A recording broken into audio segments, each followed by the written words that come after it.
To identify medals, there are probably a simple set of rules that you should follow. The colour of the ribbon is important, the shape of the medal is important, the colour of the medal is important, any kind of inscriptions or designs on the medals, and dates, certainly dates that are written on the medals. All of those things together are always going to be able to help you to find out more about the medal and to identify it. My name is Karen O'Rourke and I'm Curator of Social History at the Museum of Liverpool. The basis for the things that we're talking about, or that I'm talking about today, have come from the questions that I get asked. So the questions are, I've got these medals, I've got this photo of my relative, what can you tell me about my relative who served in the First World War? Part of the gallery, which is out on this floor at the far end for the King's Regiment, is called the City Soldiers Gallery. And a part of that is a kind of interactive island. And the idea for the interactive island is that you, as a visitor with family history queries, you can go to that island and give yourself a kind of starting point to answer those questions yourself. Without doubt, the absolute best thing I ever did was buy a medal reference book. I buy the medal yearbook. There are other versions out there, but for me the medal yearbook is the one that I use. Medals group into different types, and within each group they have their own order of importance. The medals are mounted from importance left to right. The book actually groups medals by type. So the orders come first in the book, and then the gallantry, and then the campaign medals. So everything, you'll always find that they always follow this order whenever you're looking at literature or documentary evidence or anything like that.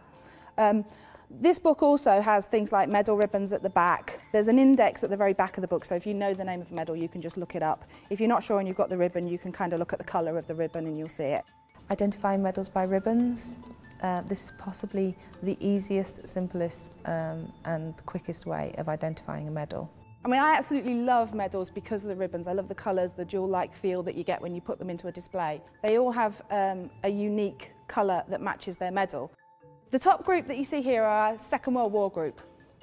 And all of these medals, well, sorry, not the one at the end, but certainly the first four, the ribbons were designed by the King.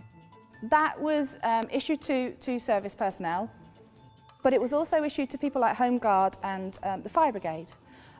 So George VI decides he's going to design these medals. So he actually takes the red, which is the central bit, and that's representative of the fire and flame of the Blitz, attacking the green and pleasant land of Britain, and the two black stripes down the side represent the blackout. So the medal actually starts to mean something relating to why it was awarded. Other times they're just pretty colours. Identifying a medal just by its ribbon is certainly not a good idea. Most of the time they're mounted correctly, but occasionally a soldier might have put the wrong ribbon on the wrong medal, so it's not foolproof in any way. So certainly to 100% identify a medal, you have to look at the actual medal itself. Some are very, very simple. Victoria Cross is easily identifiable. An Allied Victory Medal is very simple to identify. But in the most part, most campaign medals are white medal roundels with the monarch's face on the front. You really have to start looking at what else is around that medal then. Being in the army, they like to make it as boring as they can. So they put all the really interesting stuff on the back of the medal, and they put the King's head on the front, or the Queen's head, or whatever it is. In most cases, not always, but certainly when you kind of get these roundels, that tends to be how it is. And the expected way to wear, well, the definitely expected way to wear, and the expected way to display is with the front showing. This is the front, this is the back. Once you've identified what the medal is, there's also who the medal belonged to. First World War medals are generally awarded named. I say generally because they're not all. The Victoria Cross is named on the back of the suspension bar. The 1914 or 1914-15 star is stamped or engraved on the back of the medal to the recipient. The roundel medals, the British War Medal or the Allied Victory Medal, are stamped or engraved around the rim of the medals. The Military Cross comes dated, some of them come dated, but what you tend to find there is a lot of officers actually have those inscribed themselves. So how the name appears on the medal is also going to help you find out a little bit more about it. Accessories. Everybody likes accessories. Medals come with accessories.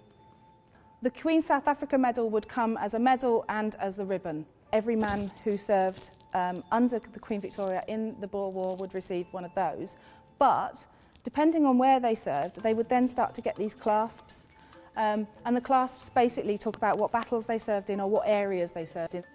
So these clasps get added to the medals, and it's not just Boer War, these medals, you'll find that happens on quite a few medals. I am not ashamed to say that if in doubt, go to Google, you know, type in the description of the medal, type in anything that might be written on the medal, type in the design, get up a list of images, look through the images, find the one that you think is yours, and then go and clarify that in a suitable source like a medals yearbook or a reference book.